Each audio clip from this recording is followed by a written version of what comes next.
La Bible dit dans Ésaïe chapitre 50 et le verset 1, « Ainsi parle l'Éternel, où est la lettre de divorce par laquelle j'ai répudié votre mère?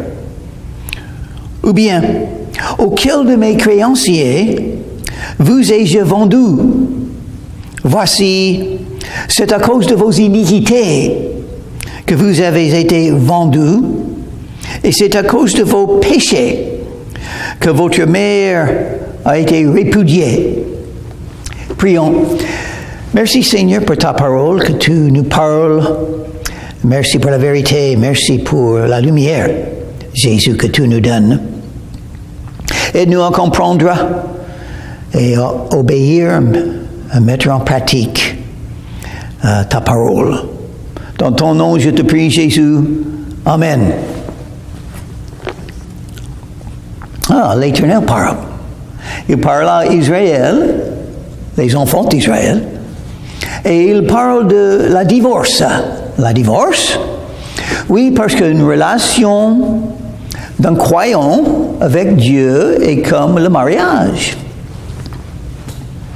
Mais quand il y a un mariage, on peut avoir la divorce. Le mariage ne dure pas toujours. Ça se termine par deux moyens. La mort ou le divorce. Deux moyens de voir la fin d'un mariage. Dans tous les cas, dans les deux cas, c'est la même chose. C'est-à-dire, quand le mariage n'est plus, ce n'est plus. C'est la fin. Et on recommence tout seul. Et on peut se marier encore. Et encore tout seul, on peut chercher encore un amour. En vie d'un couple. Mais le divorce. Et Dieu parle de faire le divorce. C'est lui qui fait. Donc c'est pas un péché de faire le divorce.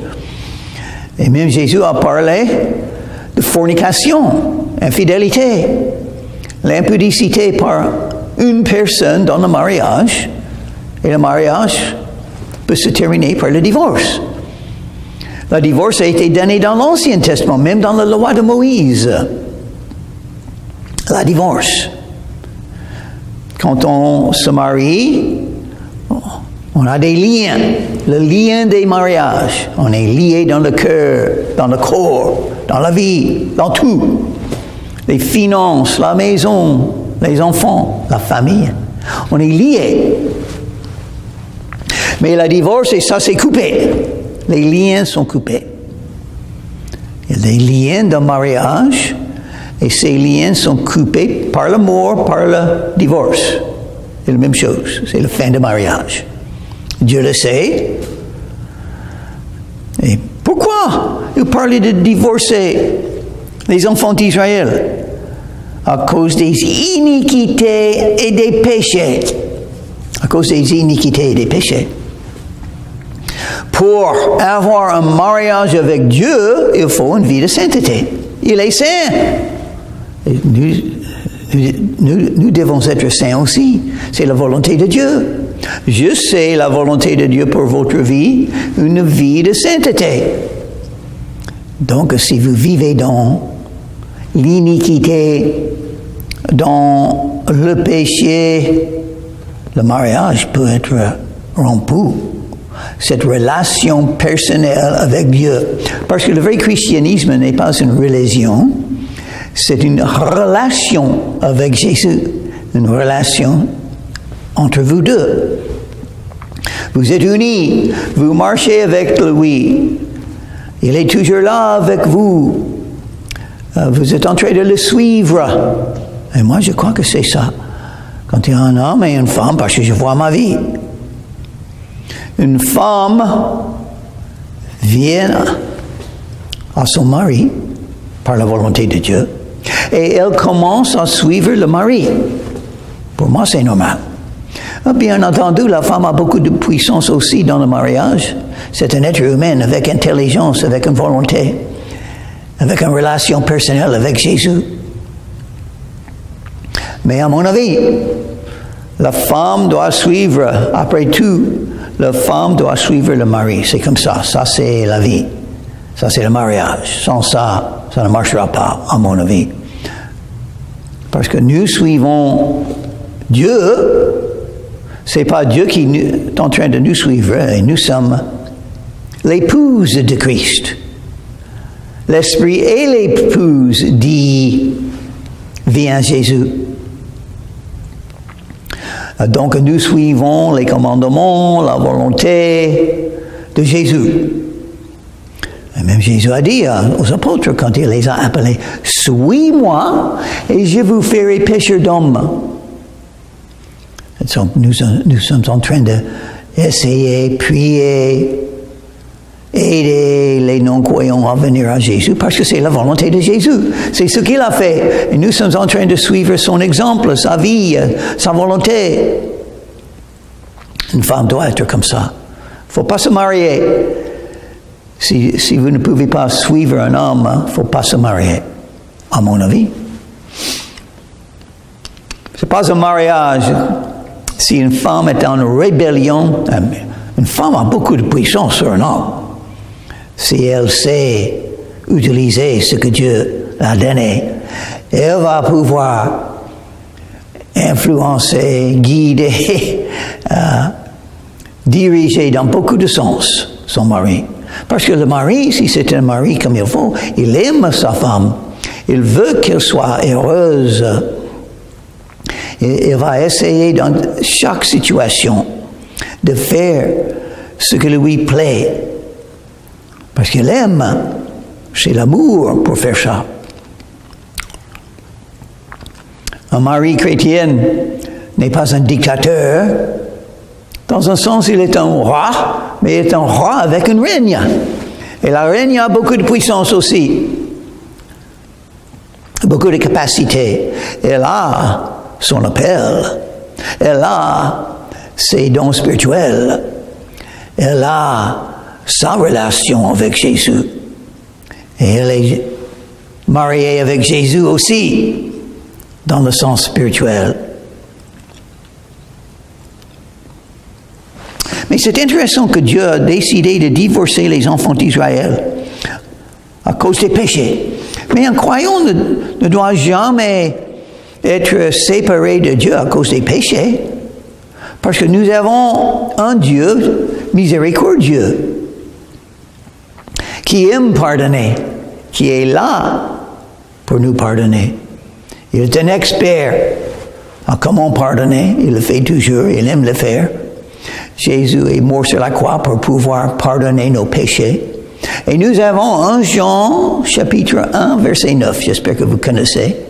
C'est très important pour un croyant de connaître 1 Jean, chapitre 1, verset 9, parce que c'est possible que nous allons faire la même chose que les enfants d'Israël ont fait là-bas, à l'époque, au siècle, pendant la vie d'Ésaïe.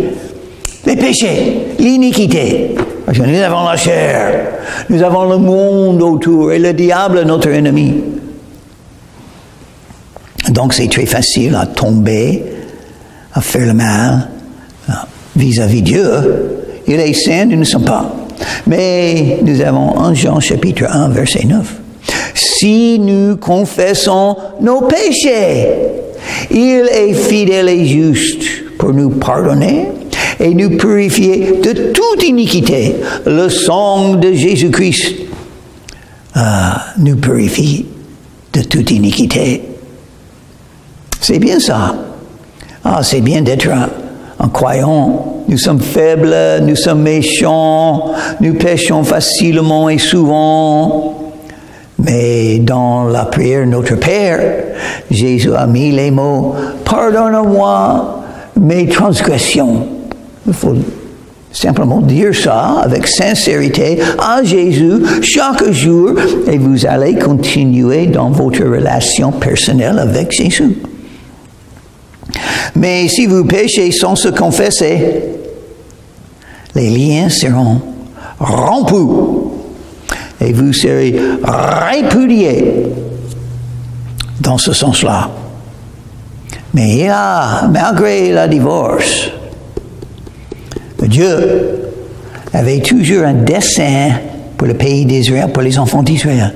Il avait toujours un reste qui serait là pour être béni dans l'avenir. Je suis venu, pourquoi n'y avait-il personne? J'ai appelé, pourquoi personne n'a-t-il répondu? Jésus a appelé. Beaucoup sont appelés, mais très peu sont choisis. Pourquoi il y a beaucoup de gens qui n'ont pas répondu. Il faut une réponse à cet appel. Jésus vous appelle comme il a appelé les apôtres. Suis-moi, il dit, et je vous ferai pêcheur d'hommes. Si vous, ça veut dire une chose. Si vous n'êtes pas un pêcheur d'hommes, peut-être ça veut dire que vous n'êtes pas en train de suivre Jésus. Moi, je le crois. Vous êtes là pour croire en Jésus. Vous êtes là pour dire aux autres votre témoignage. Qu'est-ce que Jésus a fait pour vous? Il faut le dire aux autres. Ça, je sais. C'est la volonté de Dieu. C'est toujours la volonté de Dieu. Selon les dons que vous avez, l'appel que vous avez et le chemin sur lequel Jésus vous amène.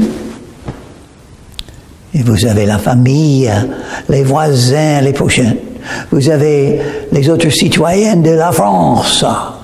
Vous avez beaucoup de gens à qui vous pouvez dire votre témoignage. Vous pouvez être un fou pour Christ si vous voulez, dans les rues, dans les marchés, dans les bars tabac, dans les restaurants. Où se trouvent les gens? Vous pouvez, les fêtes, vous pouvez y aller, la plage, vous pouvez y aller, les trottoirs. Les beaux trottoirs, vous pouvez y aller. Il sera même plus beau. Parce que quand vous êtes là, il y aura aussi l'annonce de l'évangile, n'est-ce pas? Les meilleurs mots du monde. Jésus vous aime. Jésus est mort pour vous. Mais personne n'a répondu. Personne. Personne n'a répondu. Dieu appelle à la vie éternelle. Il appelle à le pardon des péchés, d'être purifié gratuitement. Et vous ne venez pas? Ma main est-elle trop courte pour racheter? Oh non. Oh non, il peut racheter chaque personne. Il peut tout sauver. Il veut tout sauver. Jésus est mort sur la croix pour tous. Car Dieu a tant aimé le monde qu'il a donné son Fils unique. Vous voyez quelqu'un dans la rue? Cette personne, Dieu aime. Dieu peut sauver. Sa main n'est pas trop courte. Sa main peut toucher son cœur, sa vie. Et peut-être c'est vous qui allez rendre votre témoignage à cette personne, pour cette personne, afin qu'il soit éveillé, réveillé à la vérité. Jésus est là et veut le sauver. N'ai-je pas assez de force pour délivrer? Oh oui, je crois. Oui, il est le Tout-Puissant. Ça veut dire qu'il peut toucher le cœur endurci. Il peut manifester la lumière de la vérité de Jésus dans les ténèbres. Par ma menace, je dessèche la mer. Je réduis les fleuves en désert. Leurs poissons se corrompent, faute d'eau, et ils périssent de soif. Dieu aime changer ce qui est là maintenant. Il change le mal dans le bien. Il change un cœur endurci dans un cœur de chair. Il change un non-croyant dans un croyant. Il change une personne qui est en train d'aller à la destruction, à l'enfer. Il change à lui donner un avenir dans le paradis. Je revais les cieux d'obscurité et je fais d'un sac leur couverture. Il fait tout. S'il y a les ténèbres, c'est Dieu qui l'a mis. Mais il y a la lumière aussi. Dieu a fait ça. Les ténèbres, la lumière. Lequel est-ce que vous voulez? Vous allez être là vous avez choisi. Parce que croire en Jésus, c'est un choix. Il a déjà dit, il appelle. Personne n'a répondu. Mais vous pouvez répondre. Vous pouvez faire un autre choix. Il ne faut pas être comme les enfants d'Israël qui s'éloignaient de Dieu. Il faut vous rapprocher de Jésus. Le Seigneur, verset 4, le Seigneur, l'Éternel, m'a donné une longue exercée pour que je sache soutenir par la parole celui qui est abattu. Il éveille chaque matin, il éveille mon oreille pour que j'écoute comme écoutent des disciples. Oh, il y a un problème avec les oreilles. Il faut que les oreilles soient éveillées, ouvertes à la vérité. Est-ce que vous avez fermé vos oreilles? Non, il ne faut pas être comme ça. Il faut écouter, il faut sentir, il faut connaître que l'appel de Dieu est là. Jésus vous aime. Il est mort pour vous.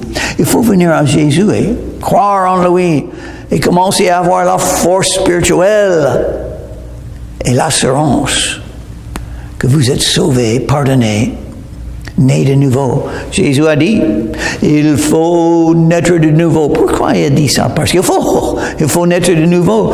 Sans la nouvelle naissance, vous êtes perdus. Votre âme est perdue et va aller en bas. C'est pas bon, hein? Dieu vous aime, mais il vous a donné le choix. Il ne se force pas.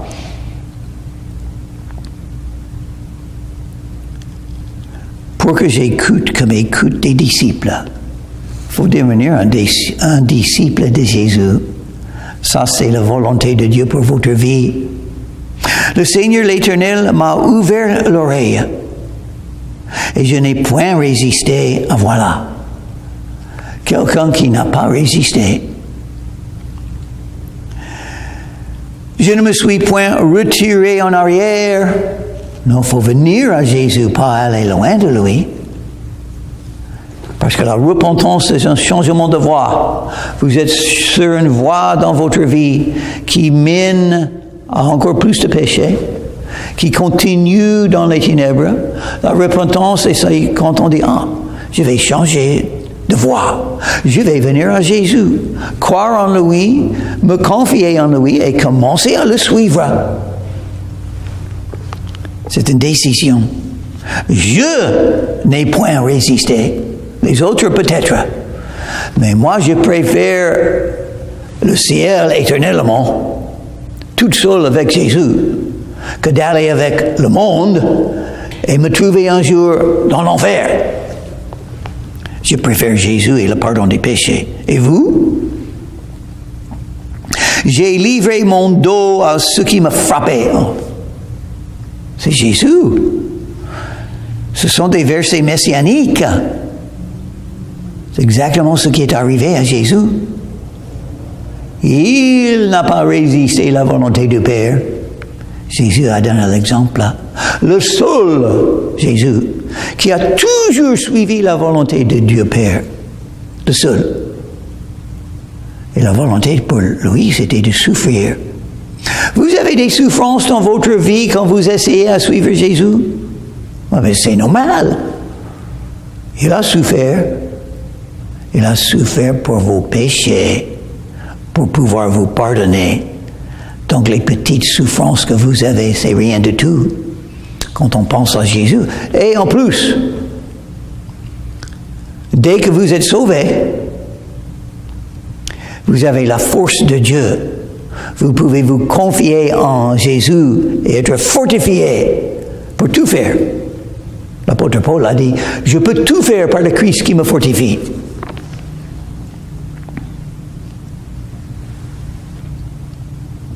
J'ai livré mon dos à ceux qui me frappaient et mes joues à ceux qui m'arrachaient la barbe. Exactement ce qui est arrivé à Jésus, c'est prophétisé. Je n'ai pas dérobé mon visage aux ignominies et aux crachats. Tout ça est arrivé à Jésus. Ces tourments étaient horribles, surtout en pensant que c'était le Fils de Dieu, le Messie, le Saint, le seul vrai serviteur de Dieu. C'est Jésus, le serviteur de Dieu. Quand on croit en Jésus, on est donné la justice de Jésus gratuitement, sans l'avoir fait nous-mêmes. Jésus l'a fait pour nous.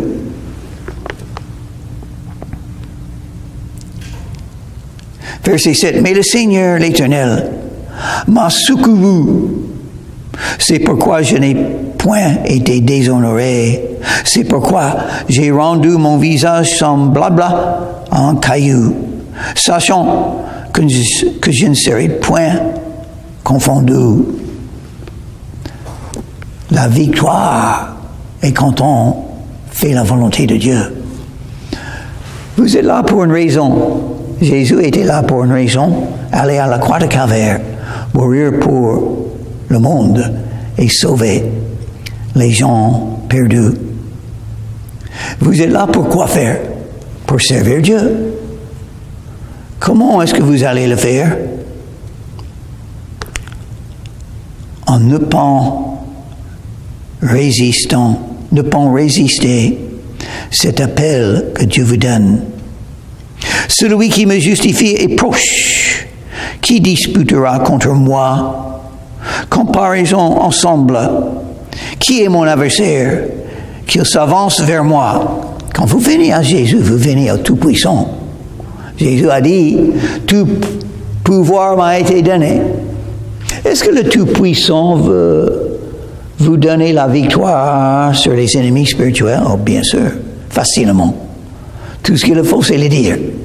Il a déjà donné des promesses. Et il nous a donné les moyens d'avoir la victoire spirituelle dans la vie. Éphésiens chapitre 6. Commençons avec le verset 10. Vous avez les armes spirituelles que vous pouvez mettre dans votre vie et vous aurez la victoire contre toutes les attaques spirituelles que vous allez recevoir. Parce que c'est une guerre spirituelle. Quand vous venez à Jésus pour croire en lui, pour recevoir le ciel dans votre avenir, vous entrez dans une armée. Vous serez un soldat et c'est une guerre spirituelle. Mais vous allez gagner par l'amour, par la foi en Dieu, par être sauvé, par prendre la parole de Dieu, par vivre par la foi, pour pouvoir bloquer toutes les flèches brûlantes du diable, par faire ce qui est juste, par dire ce qui est vrai, et pour prendre avec vous l'évangile de Christ partout où vous allez, et par prière, par toujours prier, sans se relâcher, toujours prier au sujet de toutes choses dans votre vie, tous les croyants que vous connaissez, priez pour eux.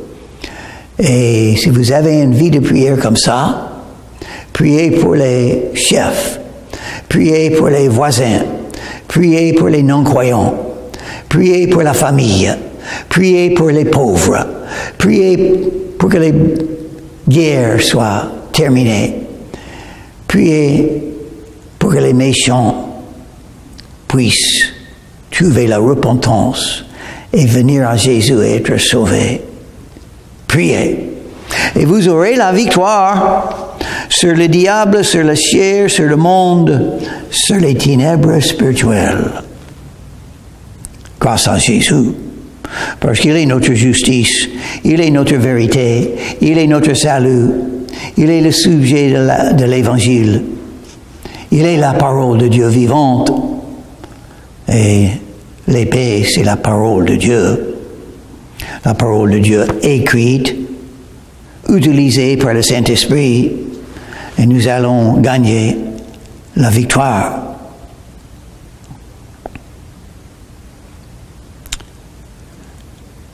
Verset 9. Voici le Seigneur l'Éternel me secourra. Qui me condamnera? Voici, ils tomberont tous en lambeaux comme un vêtement. La teigne les dévorera. Qui me condamnera? Beaucoup vont essayer. Vos propres pensées vont essayer à vous condamner. Mais si vous connaissez l'Évangile de Jésus, vous allez pouvoir chasser les condamnations qui viennent, que vous donnez vous-même à vous-même. Il faut croire dans le pardon. Il faut aimer l'amour de Dieu et croire qu'il vous aime. Parce que la Bible dit qu'il vous aime, car Dieu a tant aimé le monde. Dieu m'aime, donc je reçois son amour et je crois qu'il m'aime. Donc il y a une bonne raison pour tout ce qui m'arrive. Tout ce qui m'arrive. Et l'amour, c'est bien, n'est-ce pas? C'est bien d'être aimé. Vous êtes aimé par l'amour éternel de Dieu. L'amour des êtres humains, j'ai trouvé, ça peut se terminer facilement. Même après des années, un mariage peut se terminer parce que l'amour n'est plus là. Pourquoi? Oh, parce que les êtres humains sont comme ça. Ils aiment au début. Et puis les choses arrivent et un jour arrive, ils ne s'aiment plus. La vie sépare ceux qui s'aiment. Oui, c'est comme ça pour la... je n'aime pas l'amour comme ça. L'amour qui se termine, ça je n'aime pas. Oh, j'ai vu, mais pas de Jésus. Qu'est-ce qui peut nous séparer de l'amour de Jésus-Christ? Rien du tout. De l'amour du Père? Rien du tout. Mes péchés? Non. Mes limites? Non. Mes faillites? Non. Rien ne peut me séparer de l'amour de Christ. Mais qui va me condamner? Oh, le diable va me condamner. Il est l'accusateur des croyants. Dieu pardonne, le diable accuse et condamne. Une des raisons que Jésus a dit, ne jugez pas, parce que mes péchés ont été déjà jugés dans la vie de Jésus quand il était sur la croix de Calvaire. Il n'y a pas de condamnation dans ceux qui croient en Jésus, dans ceux qui se trouvent en Jésus. Si vous êtes en Jésus, il n'y a pas de condamnation contre vous. Qui va vous condamner? Les autres êtres humains vont vous condamner. Parce que les êtres sont comme ça. Et le diable utilise les êtres humains, même les autres croyants, s'ils ne marchent pas selon l'esprit, ils vont vous condamner. Le prochain verset en Ésaïe chapitre 50. Quiconque parmi vous craint l'Éternel, qu'il écoute la voix de son serviteur. Quiconque marche dans l'obscurité et manque de lumière, qu'il se confie dans le nom de l'Éternel et qu'il s'appuie sur son Dieu. Voilà. Voilà comment être sauvé. Si vous êtes perdu, vous pouvez venir à Jésus. Quiconque marche dans l'obscurité, il vous faut la lumière de Jésus-Christ. Qu'il se confie dans le nom de l'Éternel. Exactement ce que la Bible dit dans Romains chapitre 10 et verset 13. Quiconque invoquera le nom du Seigneur sera sauvé. Et qu'est-ce que c'est le nom du Seigneur? Jésus. Donc, quand on met ces deux versets ensemble, ça veut dire que Jésus est l'Éternel. Oui, c'est vrai. C'est vrai. Jésus est l'Éternel. Il est Dieu. C'est Dieu. Les pharisiens avaient raison. Dieu seul peut pardonner les péchés. Et Jésus pardonne les péchés, oui, parce qu'il est Dieu.